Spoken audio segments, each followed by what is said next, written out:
구약의 통독방에서 인내하며 성경을 통독하는 시온의 가족들을 축복합니다. 오늘은 악의 세력 앞에서 인내하며 참고 견디는 이들을 하나님께서는 반드시 명예회복시켜 주신다는 교훈을 담고 있는 나움서에 대해서 잠시 살펴보도록 하겠습니다. 나움은 남유다의 엘고스 출신의 사람이에요. 엘고스라는 지역은 정확히 어디인지는 알려지지 않습니다. 그래서 어떤 이들은 니느웨 부근이라고 말하는 이들도 있고요. 또 어떤 이들은 갈릴리 부근이라고 말하기도 하지만 정확하지는 않습니다. 나움이라는 이름은 평안, 위로라는 뜻이며 니느웨가 멸망한다는 그의 메시지는 잔혹한 아수르 아래에서 고통받았던 유대인들에게 큰 위로와 평안을 주었습니다. 나움은 유다 말년에 유다의 가장 사악한 왕 중에 한 명이었던 이 므낫세가 유다를 오랫동안 통치할 때 선지자 예레미야, 하박국, 스바냐와 함께 남유다 역사를 위한 증인의 역할을 수행했습니다. 나움의 활동 시기는 당시 북이스라엘이 함락된 지 1세기 정도가 지났을 때였고요. 이때 므낫세 왕은 최강국이었던 아수르를 섬기며 이 아수르를 너무 동경했다는 거예요. 쉽게 말하면 아수르처럼 우리도 그렇게 되었으면 좋겠다라고 하면서 아수르와 이방신들을 섬기기 시작한 거죠. 결국 하나님께서는 이스라엘의 우상 숭배와 죄악을 깨닫게 하기 위해서 사용했던 아수르 역시도 하나님의 공의에 의한 심판을 받게 될 것을 나움을 통해 예언하게 하셨고 결국 아수르는 신흥 바벨론에 의해 멸망당하게 됩니다. 나움서의 기록 목적은 니느웨의 철저한 굴욕과 치욕을 선포하는 데 있으며 더 나아가 잔인무도한 인간은 보복을 받게 된다는 교훈을 가르치고 있습니다. 하나님은 국가나 개인이나 죄를 범하면 반드시 심판하시고 고난 가운데 인내하는 백성들의 명예를 반드시 회복시켜 주신다는 것을 이 책을 통해서 가르쳐주고 있어요. 재미있는 사실은 소선지서 중에서 다른 이방 국가들에 대한 심판을 주제로 다루는 책은 하박국, 오바다, 나움이 있는데요. 이들은 전형적으로 하나님 나라의 백성들을 괴롭혀왔던 나라들을 다뤄요. 예를 들어서 하박국은 바벨론에 대해서, 오바다는 에돔에 대해서, 그리고 나훔은 아수르에 대해서 다루게 됩니다. 근데 재밌는 사실은 하박국과 에돔은 심판과 회개에 대해서 동시에 다뤄요. 근데 유독 나움서는 심판에 관해서만 예언을 한다는 것이 특징이라는 것입니다. 그만큼 이 아수르에 대해서는 이스라엘 백성들도 한이 좀 많이 맺힌 것 같습니다. 목사님, 아수르, 니느웨가 그렇게 못됐습니까? 예, 참 못된 나라예요. 그래서 우리가 잘 알고 있는 요나에게 하나님께서 니느웨의 심판에 앞서 회개의 복음을 전하라고 했을 때 도망갔던 이유가 정말 아수르가 못되고 잔인한 나라였기 때문에 그런 거예요. 그런데 요나의 심판의 복음을 받아들이고 회개한 니느웨의 백성들이 1세기가 지나고 또 죄악으로 가득 채진 거예요.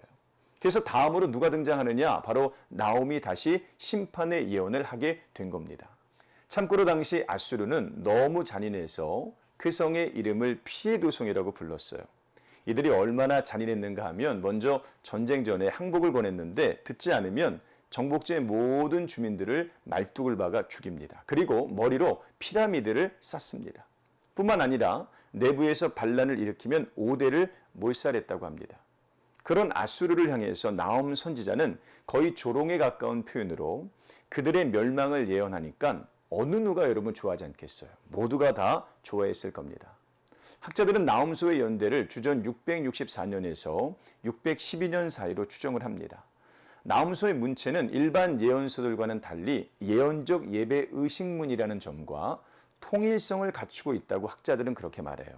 훔볼트는 이 예배 의식문들은 니느웨의 멸망을 감사하는 찬송으로서 신년 축제 때 예루살렘 성전에서 불려지기 시작했다고 주장합니다. 왜냐하면 나움서 1장 12절로 13절, 2장 1절로 3절은 나움의 첫 예언적 예배 의식문으로 읽혀질 수 있고요. 두 번째 예언적 예배 의식문은 1장 10절로 11절, 14절, 2장 1절, 3절, 그리고 13절이고요. 세 번째 예언적 예배 의식문은 3장 1절부터 7절이라고 할 수 있어요. 자, 잠시 나움서를 분해해 보면 1장 1절은 명칭, 1장 2절로 8절까지는 복수하시는 하나님, 그리고 1장 9절로 2장 13절까지는 고난받는 오만한 니느웨 성에 대한 환상, 그리고 3장 1절로 19절까지는 오만한 니느웨 성을 복수하시는 야훼에 대한 환상으로 나누어집니다. 1장에서는 니느웨의 이야기가 아니라 하나님의 이야기로 먼저 출발하죠.